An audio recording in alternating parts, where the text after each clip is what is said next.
This podcast is not meant to be professional advice of any kind. It is meant to be informative and entertaining. If you make any changes to your life, see the appropriate professional before you do so.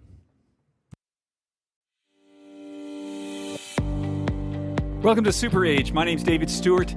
I am the founder of AGEIST and your host on the Super Age Show. We talk about how to live healthier, how to live longer, and how to be happier. And who doesn't want that? Today's show is brought to you by Inside Tracker, the dashboard to your inner health. Go to insidetracker.com/ageist. Save 20% on all their products. Today's show is also brought to you by Element, LMNT. My favorite electrolyte mix. It's what I put in my water in the morning, and it's what I put in my water at the gym. Go to drinkelement.com/ageist and receive a free 8-serving sample pack with any purchase. Today's show is also brought to you by SRW. Aging is inevitable, but how we age is chiefly a matter of our choices. If you go to srw.co, you can save 20% on all their products by using the code AGEIST20 at checkout. Welcome to episode 146 of the Super Age Podcast. It is so great to have you with us. This will be dropping on August the 9th, 2023. We are back in the mountains of Utah this week, and oh my God, it is beautiful here. I know it's sweltering hot in many parts of the country, in the world this week. It's 70 degrees and sunny and just beautiful here. So I'm enjoying my time here. And boy, it's been just a wonderful week. I gotta say, this sort of world that I've created for myself, I just love it. The people that I get to speak to, the friends I get to make, the information that I learn, it's a real privilege. And every day I wake up and I'm so excited to start the day and do whatever I'm going to do. And generally, pretty much every day, I go to the gym. So I aim to go to the gym 7 days a week to do something or other. Maybe it's just recovery. And I often don't make 7. Something will come up, maybe I make 5 or 6. And what I want to bring up here is this idea of adherence and perfection. And I see this a lot with folks, and I've been, part of this, that if I can't do something perfectly the way I planned, then I just drop out of the whole activity, whatever it is. And I think one of the keys to, long-term doing something, for instance, fitness, which I think fitness is something everyone should be doing to the level that they're comfortable with, in an ongoing basis. And they should have some sort of a plan, a program, a sport, something that they're doing, hopefully with other people, which makes it a whole lot better. But if you miss a couple times, or you're not seeing the physical results that you want in a week or whatever, it's okay. You just go back to it and you just keep doing it over and over and over again. And it's kind of remarkable. I've had a number of people on this show talk about physical transformation or what they do, or the scientists who come on and they talk about the value of exercise and fitness and having muscle. And, I'm not the first person to say this, but if exercise was a pill, and we could get the benefits from exercise from taking a pill, it would be the biggest selling pill on the planet. But unfortunately, to get the benefits of exercise, one actually has to do it. And to give ourselves a little bit of a break, we don't have to do it perfectly. We don't have to make it our life's work unless we want to. And we can still get that benefit, to not stop just because, we had a bad day, or we couldn't make it because we had some other family duties or something came up. There's tomorrow, and just go tomorrow, and it'll be okay. And speaking of wonderful people that I've met on this journey, top of mind is Tamsen Fadal. Tamsen is on the show this week, and we're going to talk about midlife and habits to let go, habits to start new, how to create habits, how to let go of old ones. And if you don't know Tamsen, she's a journalist in New York City, and she has an amazing Instagram feed. I think she's got over 1 million people following her now. And why? Because she's awesome, because she talks about the stuff that we need to talk about. And I spoke to Tamsen this morning. We had a lovely chat. Tamsen's one of those people that after I speak to her, I feel better like she makes me feel like a better version of myself. And oh my God, like if I think about something that I would like written on my tombstone when I'm dead, it's this guy, David. He made me feel like a better version of myself. And that's a real talent. That's a wonderful thing. So we're going to get with Tamsen in a few minutes after just a quick word from our sponsors. Hydration is not just about pounding water.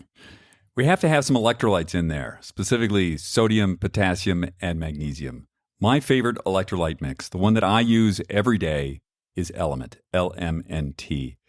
You know, one of the things that I learned last year was the importance of sodium. We may actually not be getting enough sodium. And I know there was a lot of sodium fear out there. And it's true. If you have hypertension or are pre-hypertensive, you do want to check with your doctor. But for most of us, having sodium actually helps us to absorb water. And in fact, drinking straight water without any minerals in it, we will be pulling the electrolytes out of our system. Go to drinkelement.com/ageist. That's DRINKLMNT.com/ageist. Get a free 8-serving sample pack with your next order. My favorite one is citrus salt. What's yours? Let me know.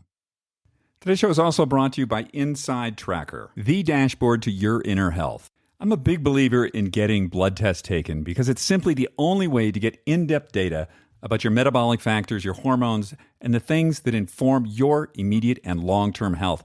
There are also excellent DNA tests that can further inform you about your immediate and long-term health. The problem is the most blood tests out there is you get a lot of information back and you get a lot of numbers, and they're not really going to tell you what to do about it. In addition, they can be very confusing, what all the factors are, what they mean.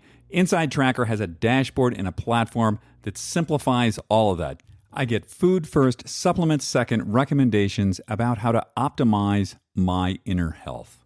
For instance, I just got my test back and I saw that my calcium levels were a little low, which were surprising to me. But I have suggestions now about how to correct that. And I would not have known that had I not done an Inside Tracker blood test. Go to insidetracker.com/ageist. Save 20% on all their products today. Hey, just a quick reminder that after my chat with Tamsen Fadal, we're going to do, just try this, that little fortune cookie, that little bit of help advice that maybe we can live a little better, a little happier, with a little more joy. That's right after my conversation with Tamsen. Hey, Tamsen, how are you today? Good. How are you doing? I'm doing awesome. I just came back from the gym. I had a fast and furious 45 minutes, and I'm trying to get my nervous system to calm down slowly. Oh, well, I don't know if I'm going to calm it down at all, but we'll have a gentle talk.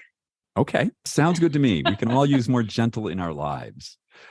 I know you speak to your audience a lot about midlife and menopause and change and things that used to work and maybe after some examination don't work, which sort of led me to the idea of habit. How's that sound? You want to talk about habit today? Yes, please. I'm always trying to develop them, figure out new ones, get rid of old ones. Yes and yes. I know with a lot of your content, and it's fantastic, by the way. Oh, thank you. You do such a great job. This sort of self-examination of these 10 things in this arena did not work. But how do you first come to the realization that they don't work? Is it just obvious? I mean, because some people keep doing things that don't work. Yeah, right. I always, my head has always worked in patterns. And I think that's how I've always come up with anything, whether it's a business idea or it's just my job as a journalist, I'm constantly seeing information, processing, seeing things that are different, that stand out. And so I guess that mindset kind of helps a little bit because it's an organizational, everything's got to be in its place. But I think I noticed when I'm repeating those patterns over and over again in my life and having that same feeling of whether it's joy or whether it's disappointment or it's whether not being able to achieve something that I keep going after, I'm like, I'm doing something wrong here. And whether it's it's the same behavior over and over again, or I'm looking at something the same way over and over again and I can't see outside of it.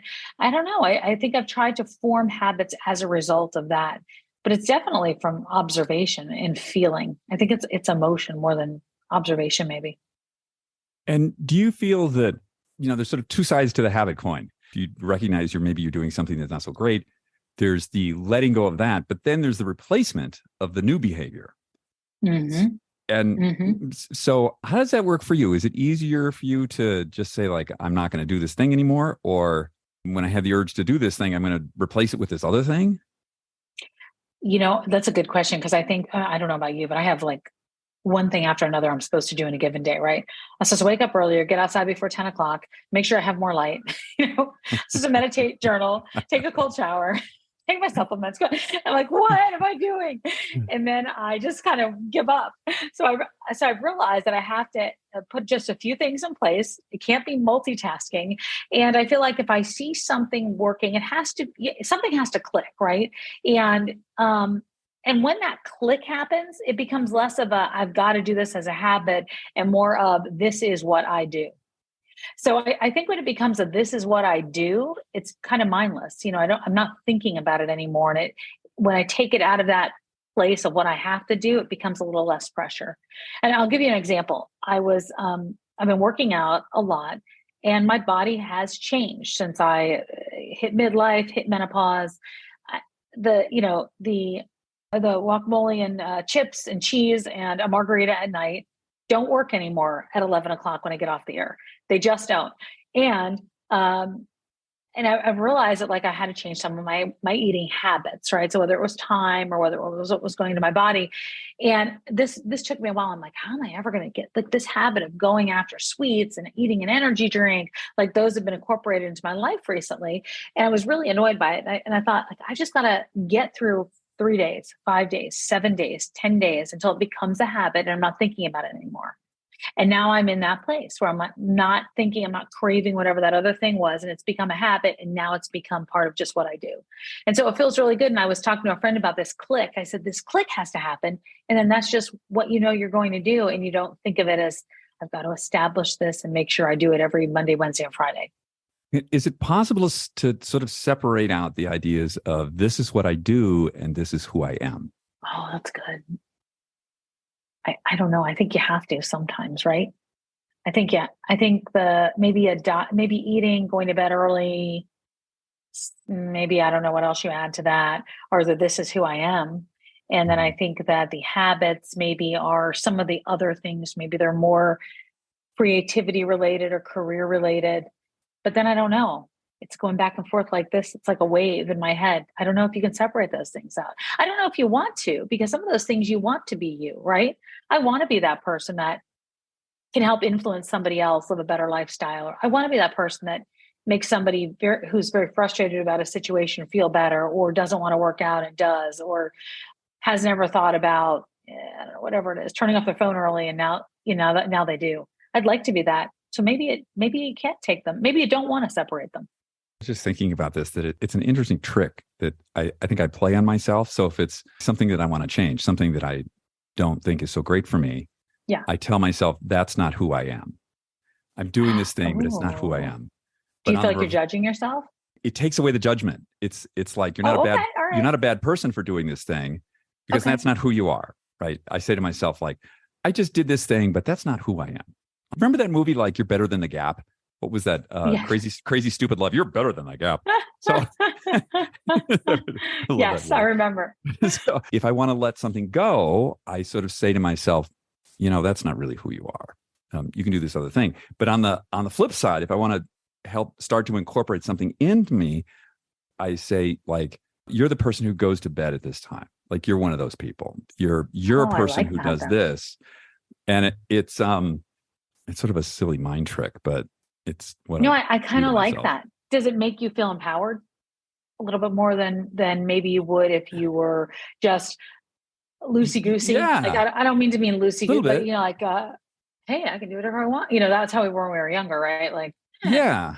To me, with the negative stuff, it allows me to separate myself away from it, so I don't beat myself up about it. So if I do something that I didn't want to do, which I actually do more often than I let on.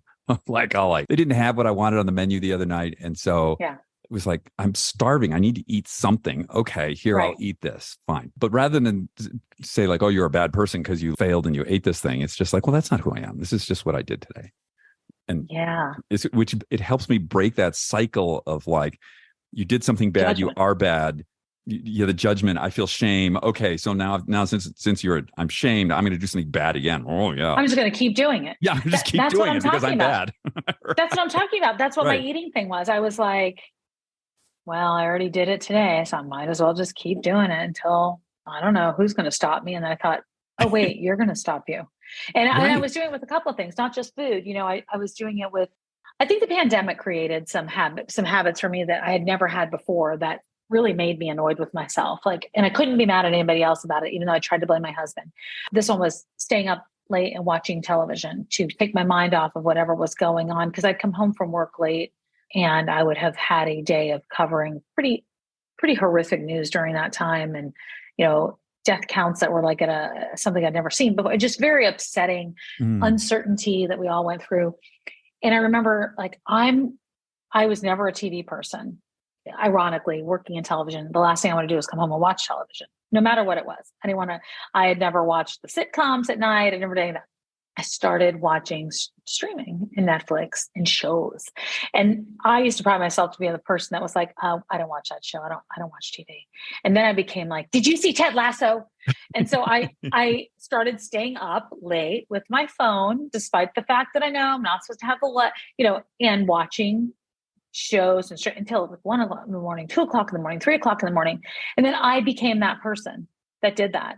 I tried to blame my husband for it. And he's like, but I wasn't up with you watching that. You were over there doing that. I don't know what you were doing. So then I realized it was just me. And then when I started to say, okay, that's not going to be you anymore. You're going to be the person who gets into bed, reads a book, shuts off the light, and stops, not practicing what you want to preach.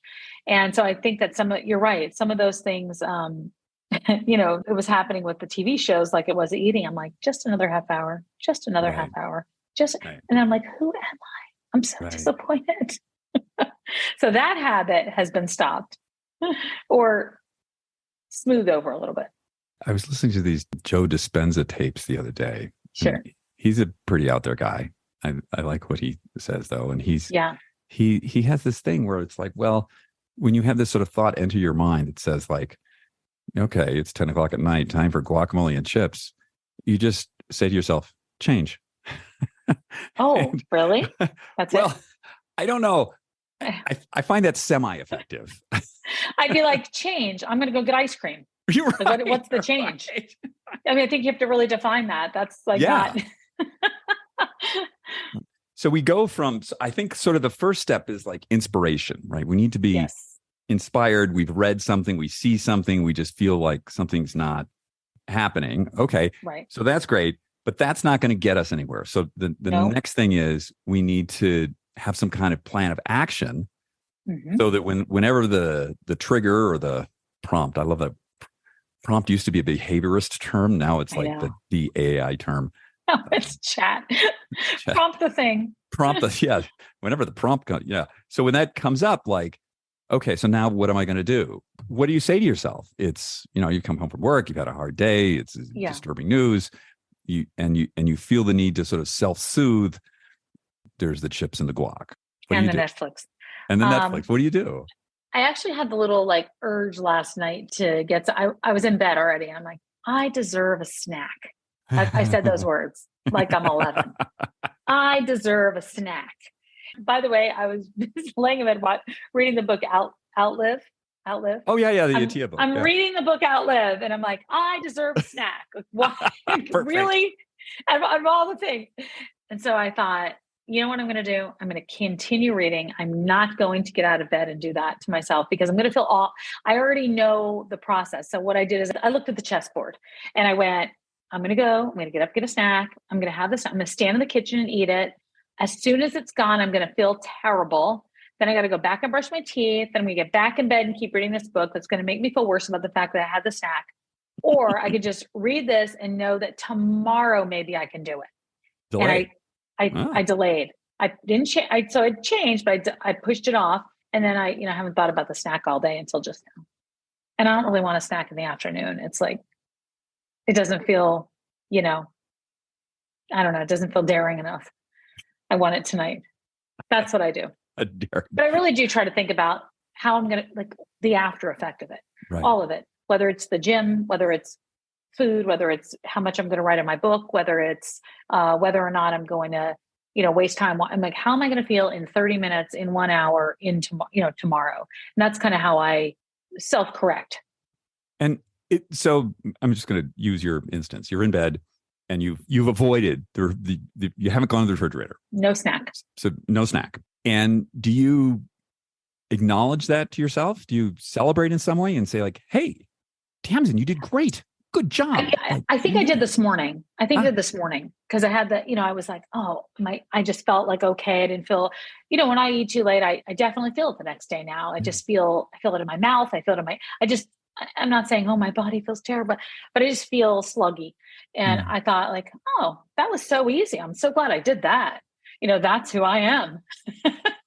I have discipline. But yeah, I think I celebrate it quietly. I think that there's other things, if I go to the gym or I do something a little more amazing, I sign up for a new class, I go on vacation, and the first thing I do every morning is make sure I hit a yoga class. I think I celebrate those bigger things a little bit more than my snack issue. But I think you would for somebody else, right? If you call me and said, or you just said like, oh, I had to work out at the gym, I'm still stimulated, I think to myself like, that's awesome, good for you. I got to get there. But we don't say it to ourselves. There's a behaviorist, BJ Fogg, who's a very fun guy, and he wrote a book called Tiny Habits. I read it a few years ago, and then I heard, if you're ever interested in anybody out there, get the audiobook where he reads it. Nice. Okay. I'm always liking those more. Okay. I love it. Anyway, so he talks about this idea of celebration and acknowledgement, and that's one of the keys to like creating a new habit is to acknowledge and celebrate. And he does, like, he has a whole series of things where he would, anytime he didn't want to do push-ups. So he would establish a prompt. And for him, it was every time he peed, which was weird. Mm-hmm. It's like, okay, I'm going to pee. Then I'm going to do a push-up. And then after I do the push-up, I'm going to celebrate. And he has like a word he says. It's like this sort of joyous thing that he says. But I've since read that, and I actually do this to myself now, which people may look at me oddly. I take my right hand and I slap myself on the left shoulder and I go, and I tap myself and I just say, good job. Oh, I like that. And it has this like weird, it's essentially my brain thinks it's the same thing as a teacher, a coach, a parent, or somebody patting me on the back and saying, good job. Like, and it sort of locks it in. And there are these videos out there of little kids, like toddlers, and they put them on skis and they put a mic on them and they let them down the hill to what they're saying. And so little kids have this, so they have this really active, like, inner dialogue that they verbalize when the adults are around. And the little kid will go, you can do it. You can do it. Great job. I've seen those. Right? I've seen those. And they're not like parents are next to them telling them what to do. Those are real. It's awesome. It's awesome. Do it themselves. I wonder also if it is, they've seen parents doing that to them. So they've got to be, obviously, doing that because they've heard somebody do it to them. But gosh, doesn't that speak volumes about what we should be doing? Because that is how we succeed in so many ways. And I don't think we do that. Yeah. Like when I'm at the gym, I'm like, you suck. Last time you did that. I don't want to think of like, you go. Some days I am. Some days I'm like, hello, Tamsen. Every once in a while I have those moments, or, I have things like, it's going to be a good day, but that's not the same as, oh my gosh, look at you. Look what you're doing. It's very different.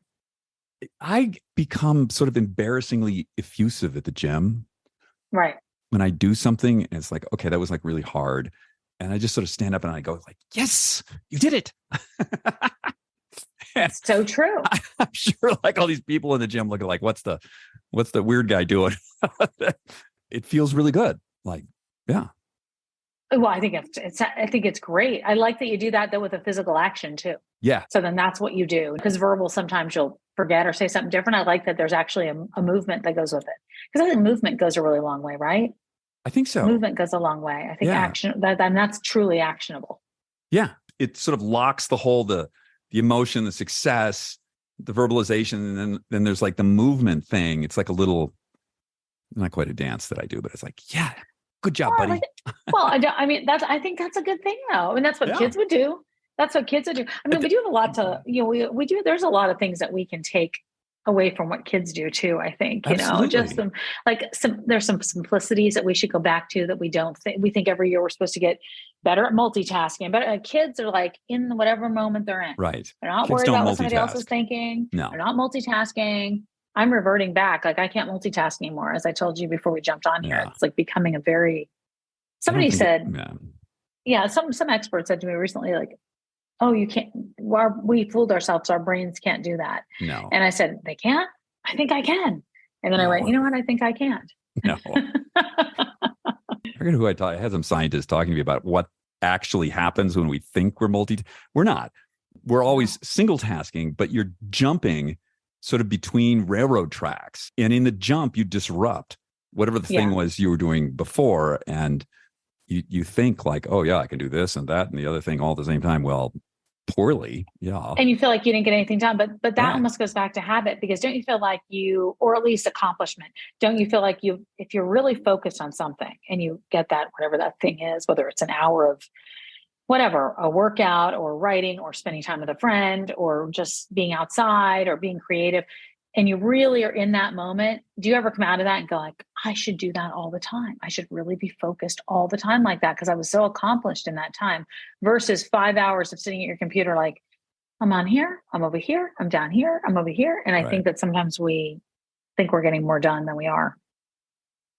Yeah, I think that's sort of a muscle that has been like corrupted by social media. And it's like you, like I know I've got to write something. I have to really think and write something. And then it's like, I need to know what's on Instagram right now. Like, really? I need to know what everybody else in the world is saying about this before I write my thoughts. Right. Like what? Like, just like, come on, just do this. Couldn't agree more with you on that one.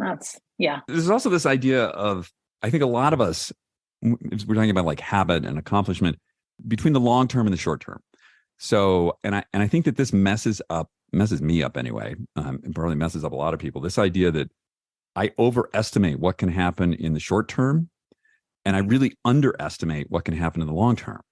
And, like I think like, oh, I can do these 6 things today. No, you can't. You can do 2. Yeah.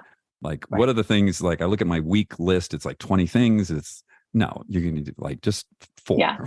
4 are going to get done. But in 6 months or a year, it's like astonishing. I'm always amazed. Like, oh my God, we did that. Do you have that? I do. And I think mine came in the form of, I keep journals, I keep books like this around with me all the time. Like I'm constantly writing and things. And then I thought like, I got to get rid of a bunch of these things. And I went back, it happened about 2 months ago. And I went into my closet and I looked and I found, I date them. Everything's dated. Everything's like, I'm, and I went, oh my, and a lot of them have just my thoughts. Like you need to get this done and this, and you got to have that. And I look and I'm like, I exceeded that. I don't need that anymore. Right. And I don't realize, but at the time when I was writing that down, it was so overwhelming. I couldn't even see outside of the framework of what it was. And I do think that goes back a little bit to what you were talking about with habits, because if we set something in motion, eventually you'll get there, just maybe not in our time frame. Somebody said to me recently, we're both working on our books at the same time. And she said something that stuck with me. She said, I'm really giving myself a little bit of a break with this because I realize that, it's going to get done. So whether it get done goes out in 3 months or 6 months, there's not that much of a difference.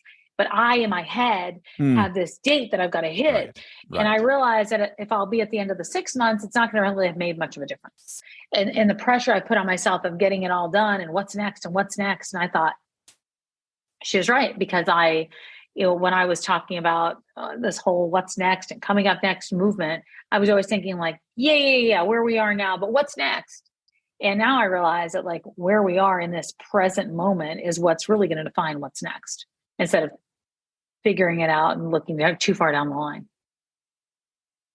I think about you and I when we first talked, right? I think about like what we first talked about and how we first met, and then where we've, evolved since, and how and even the conversation in this space has changed so unbelievably, right? And it's refreshing and exciting. And some people stay in it for a while. Some people pop in it because it's popular and then pop out of it. But I do think that it's exciting to see where this is going to, even the longevity conversation. Well, all that stuff, menopause, for goodness sake. When I first started talking about that, people were like, it's going to be really bad for your career. And I thought, oh boy, okay. Yeah, it's I also have these giant orange notebooks. They're like these like Ben Franklin sort of things that I write all the important I stuff. love it. They're like I want to keep sort of notes of meetings with people and stuff. And the same thing, I'll look at one from a few years ago, and it's like, oh, we did that. Like, okay, that's not a problem anymore. Or if you wrote that down and it turned out to be even better than what you had written down or ever expected. That's always I think that's always exciting to me. There's an expression I've heard I use a lot, and it's like, it comes up in business a lot. Like a lot of times people, these like startups, and they have business plans and projections, and it's just all of someone's fantasy of what could happen. Yeah. Which is fine. Okay, you got a goal, you got a fantasy. That's great. It's like you're driving at night and you can only really see as far as the headlights. And we have some idea that, maybe there's a mountain out there, or there's another state, or sort of where we're going. But in reality, we only know like that distance. That's it. That's exactly right. That's a good analogy. That's a good analogy and a true analogy. I also think that, we've never been so overexposed to everybody else's life and everyone else's everything. So I think that puts a lot more pressure on us, right? I guess I feel like at one point, and I remember back to when I was starting out the dating business that I had done, there was like the internet, but I don't know, there wasn't that much on it. And there wasn't like social media certainly wasn't what it is now. I mean, Facebook, I think, came about in 2008. And so there wasn't this constant like, seeing what everyone else was doing and comparing. And I feel like I had more time back then in some ways because I wasn't looking at anybody else. And I also had a lot more confidence in exactly what I was doing in front of me because I wasn't doing that comparative thing. And I feel like we do that quite a bit. I'm guilty of it for sure. And I hear it from a lot of different people about how to not get sluggish because somebody else, what everybody else is doing exhausts them. I'm on Instagram, I'm on Facebook, I'm on TikTok, all those places. I don't know how you stop that. I think for us, because we didn't grow up with it, I think for younger people, I think especially for girls, I think it's insanely damaging. I couldn't agree more. It's just like this like nuclear weapon we've like put out there for them. And my thing is not like young people. I deal with like older people, but I see its effect on younger people, and I just cringe. I have a lot of people that come on Instagram that are younger than I realize. Like they're in their 20s, but they're like, thank you for this advice. And thank you for talking about, I didn't have anyone to talk to me about that. And that is the only area that it really encourages me. So we try to make sure that anytime we put something out there, if it's not educational, then at least it's going to make you smile or just think a little bit. I try to stay away from anybody that's doing like those, I'm going to put this out there so I get some attention and get people talking and upset. Like I have no interest in being a part of it or perpetuating that kind of conversation. And then when I get those comments from girls like that, I'm like, oh, wow. If I can help them get through 6 months or a year or a month or a week or a day of feeling insecure or having some confidence or something to look for, then that makes me feel good. But I worry about the flip side of that coin of the people that are not doing that and are seeing things in a different, seeing other things that are out there. That it is damaging as adults, sometimes damaging. Imagine trying to process it as a teen, a kid, a child, whatever. Yeah, absolutely. And I was a photographer for a long time. I did like magazine covers and stuff. And not only are supermodels not regular humans, like if you ever met one, they're just not, they're like Olympians or not normal athletes. These are not normal humans. Don't try and compare, but and then you amp that with vast amount of resources being expended to make them look incredible and retouching. It's just like, no, this is not, this is not a real thing. I mean, it's beautiful and it's something really lovely to look at, but I'm not going to be in the Olympics and I'm never going to be a movie star. It's just, I'm just not going to be one of those people. We just need to sort of accept that like, that's okay. Like, but somehow social media has made that. Oh, I think it's amplified. It can build, I mean, you can't even get your arms around it. You know what I mean? It's impossible to even get your arms around how, what that does and how it affects you in general, how it affects any part of decision making. That is always very concerning to me. I think that I'm encouraged by some things that are out there, and I'm encouraged by the fact that young girls in particular feel like they understand how to ask for help versus our generation. Like, I don't feel like I was ever felt a safe zone to ask for help, or felt I could talk about being anything less than perceivably perfect. I never felt like I could be vulnerable. And that lasted up until my 30s, I don't know, 5 years ago, 3 years. Yeah. Really, like I wasn't doing that on social. I wasn't, maybe when I went through my divorce, I had no choice because the media itself did it for me. But I think that I am grateful for that, because I think that's important, that you have an outlet to ask for help, and you can be vulnerable and not feel like you're going to be judged by doing that, because more people will come to your side than not, if you're out there. I think that's important. I think that's one of the most valuable lessons that I learned from younger people. Yeah, me too. Their openness, their willingness to ask for help. Yeah. Way their value system is something to be admired.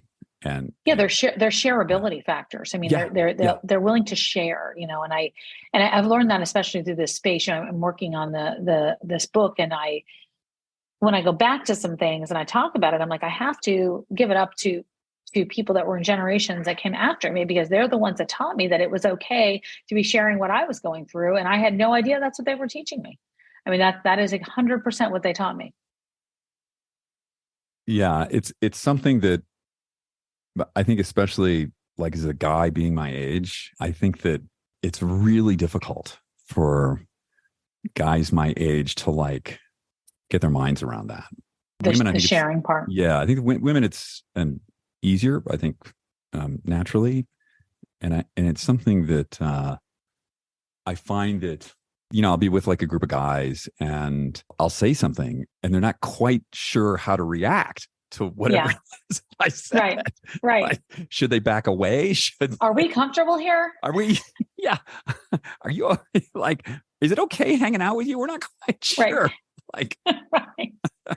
I know you're right about that, though. It's funny. I said to my husband, I said, "Hey," I said, there's people that are doing a podcast, and it's for women, and they know that I had talked about my dad and my brother and you all, really being an advocate in this menopause space for me, and they want to talk to both of us. And he goes like that, and he is 11 years older than me. He is like, "Why? What? No, what? No."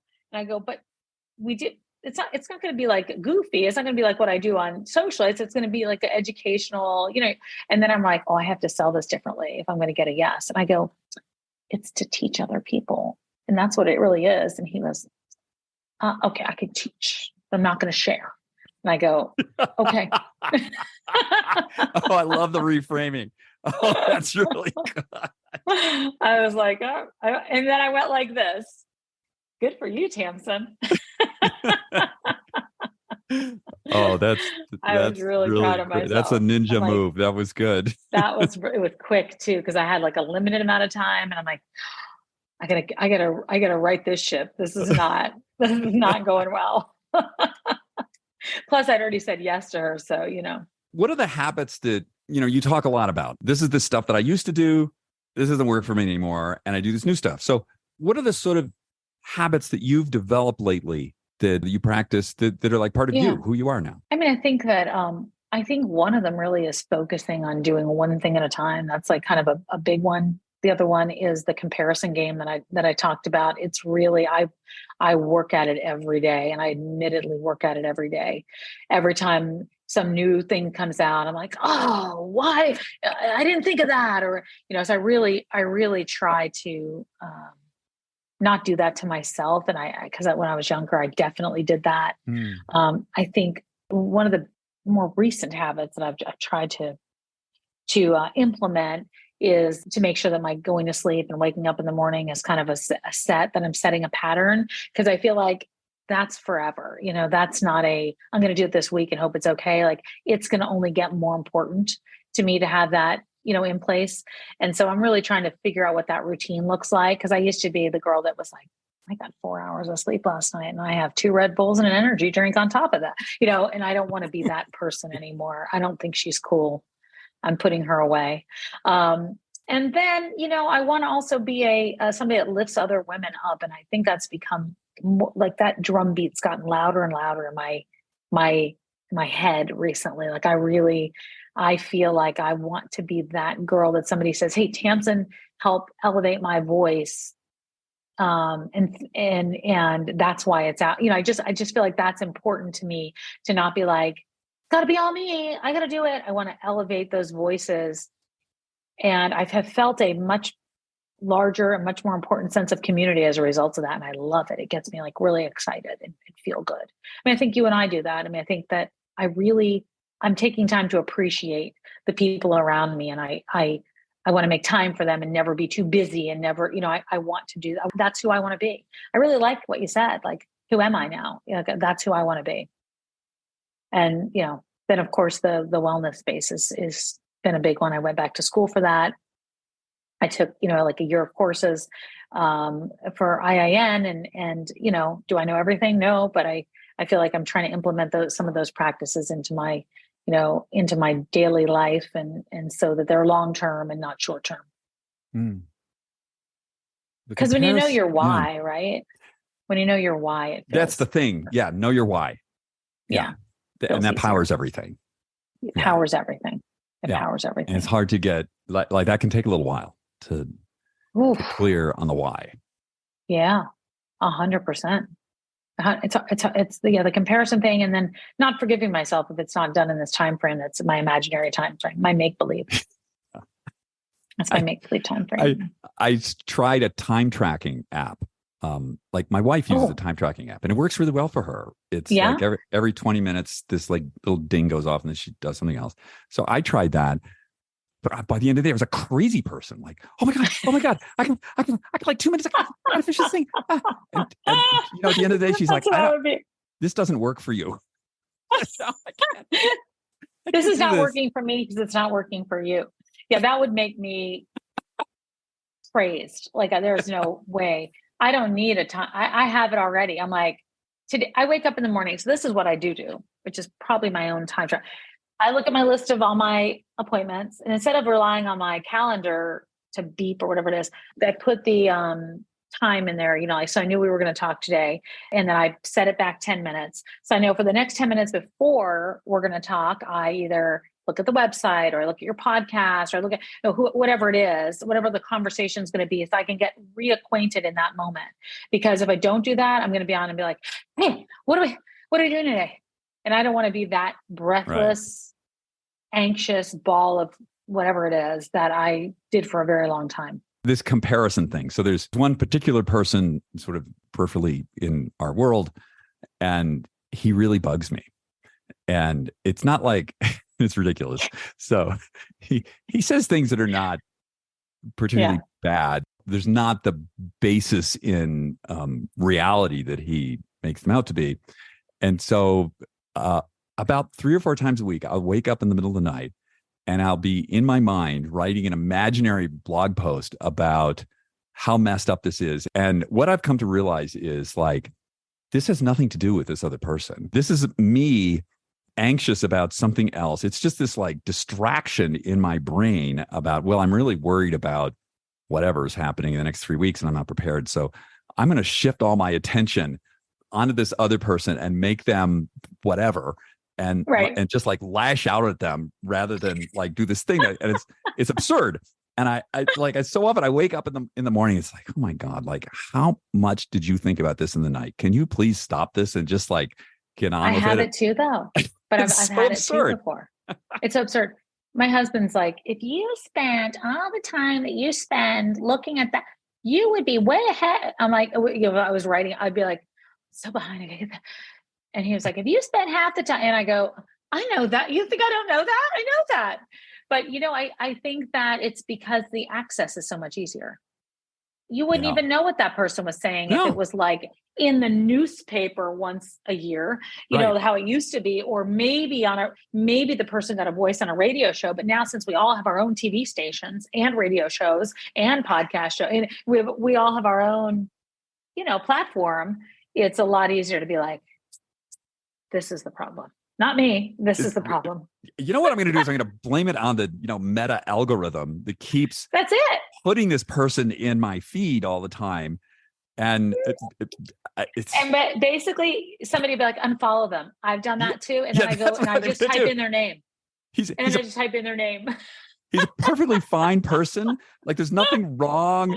He probably helps a lot of people. And somehow he's just gotten into my head as just like, I need to correct this wrong. Like, no, just shut up and get on with life. I can help you with that offline. I have been there. I have done it. But I know, I get it. I get it. Sometimes you need somebody else to see you. Yeah. We can see us only so much. Yeah. That's so true. And sometimes you need somebody else to see you. And so find somebody else that you respect to see you for you. I really believe that. I had a mental health professional tell me not in a mental health setting, but like at a dinner party, we were talking, and she said, all human beings have 3 core fundamental delusions about themselves. And they just do. And because they're core and they're delusions, like we can't see them. And they're things that we absolutely believe true about ourselves, and they're not. And the only possible way we can illuminate these things, unless you're Buddha, it's not going to happen by just sort of sitting there and thinking about it. You need an outside person to say to you, this thing that you think, this is not true. You are not in reality. No, it's so true. You can get really nuts like that. Oh, there's no question about it. And it's only the access is just that much easier. It's just that much easier to have access. And that's the problem. And you can act on it, right? Oh, sure. And instantaneously. Yeah, right. You don't have to leave your table. No, you pick up the phone, boom. Not good. Gosh, it's so true. I'm so glad we have each other and other people like this to be able to share honestly and be like, oh, I'm not alone. Do you want to tell anybody about your book that you're working on? Is this a secret? I would love to. Yeah, we haven't locked down the title yet because usually that comes, at the back end of when we go into the next process. But I sold the book to Hachette, and we're deciding when it's going to come out, but it'll be out in the next year, it looks like. And it's about menopause, and it's about, I'm not a doctor, as we know, but I just feel like I have been surrounded by so many brilliant minds and thought leaders in this space. And I want to do what I know how to do best. I know how to interview. I know how to simplify, and I know how to bring voices forward. And that's what I want to do, because every day I have an inbox full of, literally hundreds of stories, of questions, of concerns, of fears about menopause, some about relationships, some about midlife, but all of them revolve around 3 themes, which is midlife, menopause, and meaning. That's really kind of what they're all about. And so that's what the book is. And I'm so excited to be able to teach women from all ages how to advocate for themselves, how to find their voice in this space at this time, even when it feels like they couldn't even bear to pick their head up off the pillow, and to let them know they're not alone. And I didn't have a mom to do that. I lost my mom early. Don't even know when exactly she went through menopause. I think it was after cancer treatment. And so I feel like I didn't have that. I don't have a daughter to send that onto. I feel like a big sister in so many ways to this community. And that's what I'm excited about. I feel like the book is almost crowdsourced by the community that we built on social media. Your mom had breast cancer, is that right? She did. Yeah, my mom had breast cancer when she was 44, and she died at 51. That was always my fear. That was the only thing I ever thought about,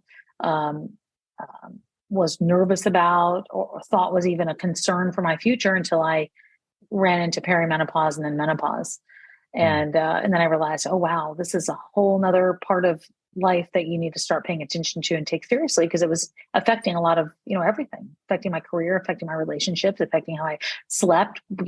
I was talking to a friend last night, and she said, do you remember when your hair was falling out like 5 or 6 years ago. And I said, I don't know. And she goes, oh yeah. She goes, it would, you would just pull your hand through it and it would just fall out. And that was because I was like lacking estrogen. I was going through all these changes. I had no idea. And so, yeah. So anyway, that's what I've been able to put together as what I feel like my purpose is. I think we all go through life, and I think it kind of found me. I certainly wasn't looking for it. I certainly wasn't like, menopause, that might be an interesting thing to look into. It was literally the first thing from my mind. I literally never thought about it. So, yeah, I don't know. And so when we go back to social media for a moment, those stories that come to me affected me. And I feel like there's a lot of people that don't know where to ask for help or who to ask for help or what to ask.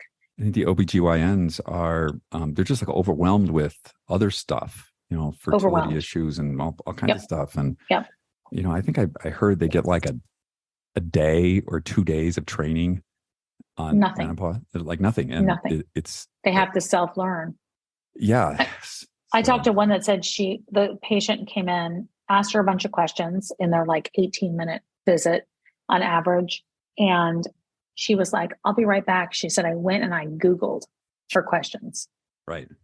Yeah. Now for her to admit it makes me go, thank you for being a real person and not having this thing where you think you know everything, but also how scary is that? So I thought, well, if they're Googling it and they're learning it and that this is something that we all have to learn for ourselves too. So we know how to ask the right questions, because it's inevitable that you're going to walk into a doctor's office and it's not going to be the match. You're not going to match. You're going to go in there and you have a bunch of questions and they're either not going to have the answers, not know how to treat it, not be willing to prescribe hormones, not know, really what you're dealing with. And so you've got, I think, advocating for yourself at this time in life is more important than ever, because it's also a time that you're, searching for a lot of different things yourself. And I think your confidence takes a little bit of a ding. I think a lot of this has to do with, I don't like this word too much, but the patriarchy. Yeah, I know. The way medicine is run, that I can't imagine if men went through something similar, that this would be top of mind. No, I mean, it's like women weren't even part of studies until the 90s, and weren't mandatory, had to be part of health studies. I mean, just some of the numbers, I'm like, wait a minute, that was this century. Yeah. Because like some of the things, I'm like, that wasn't just this century. I was in college. It doesn't even make sense. Or actually, I was working. I wasn't even in college anymore. I was working. It's unbelievable. It's unbelievable. And I don't want to be the person that's like, I can fix the world. I don't think I can, but I think I can help be a voice in it. And that's what I want to do. My only advice in this area, which I'm not a scientist, I'm not a doctor, I'm not a woman, but is when you're talking to a practitioner and if you're asking questions like, I think I want my hormone levels tested, or I think something might not be right, and you're told maybe antidepressants are good, or you're fine, or something like that, just leave. Just like 100%. There's somebody else out there who's better for you, is all I could say. Yeah, I mean, that's the thing, because we're scared to question. Yeah. Tamsen, thank you so much. I wish this was video, because you're such a great video presence. And well, maybe we'll do it on IG Live too. Okay. Let's do that. Absolutely. Yeah, I would love that. Okay. I would love that. It's had such a good time talking to you. You know that. You brighten my day. Yeah. Thank you. Thank you for that. I feel the same way. And if you want to offline about that other thing, I'm going to tell you. I'm going to tell you who you are from the outside. Oh my God! I don't know if we're ready for that. Okay. It's good. It's good. Okay. All right. I'm up for it. But we're going to do it offline. I don't want the world to know who I actually am. No, they already know. I'm the only one who doesn't know. They know. Trust me. It's just you need the info. Thank you so much. It's been a pleasure. Okay. Me too. Thanks. Such a lovely conversation with Tamsen. She's one of those people that, at least with me, helps me feel better about myself. And, if you're looking for a friend, that's a really good value to look for. Check her out on Instagram. We'll put the link down below. And we're going to get with Just Try This after a quick word from our sponsor. Today's show is brought to you by SRW Laboratories. Out of New Zealand, their vision is to extend human health span. SRW Labs curates the very latest in science and research to formulate premium nutraceuticals that support your cellular health, especially as you age. Working with their scientific advisory board, they seek to understand and address the causes of aging at a cellular level, providing support across 12 bodily systems with an approach that is unique to SRW. They know that doing one thing well, such as eating healthily, won't have the desired effect on your health. This is why SRW seeks to educate people on the factors that influence aging and, more importantly, biological age. Use the code AGEIST20 at checkout and save 20% off any order. Go to srw.co, not .com. Use the code AGEIST20 at checkout, save 20% on all their products. This weekend, just try this. And this is going to sound a little funny, but what I would like you to do is to think about adding some healthy inefficiency into your life, to add some extra energy into things. And what I mean by that is, so you're going to go to the grocery store. Okay, great. Don't park as close as possible. Maybe park a little further back. You'll get some more steps. Rather than order 200 envelopes online from Amazon, maybe just go to the local UPS store and buy an envelope or buy 10 envelopes, and you'll get to talk to somebody there. Isn't that great? Rather than send somebody a 3-word text, why don't you call them and say like, hey, how are you? I think a lot of our emphasis on efficiency these days, we're losing out on so much. We're losing out on taking steps. We're losing out on exercise. We're losing out on human connection. So this week, just trying to add a little inefficiency into your life. Take the stairs. Don't take the elevator. See how that feels. Not everything is about saving time. Sometimes spending extra time and spending extra energy is actually better in the long run. Thank you for joining us on the show this week. It is great to have you with us. I want to just tell each and every one of you how much I respect your time and attention that you join us every week here. It really means a lot to me. And thank you all for reaching out to me. I love your emails. For anybody who wants to, david@superage.com. You just hit me up directly. And of course, if you like the show, you can, hey, guess what? Leave us up to a 5-star review. We love that. Leave us a comment. And if you want to be a real hero, share the show with somebody that you know and you care about. Until next week, everyone, have a wonderful week. We'll see you then.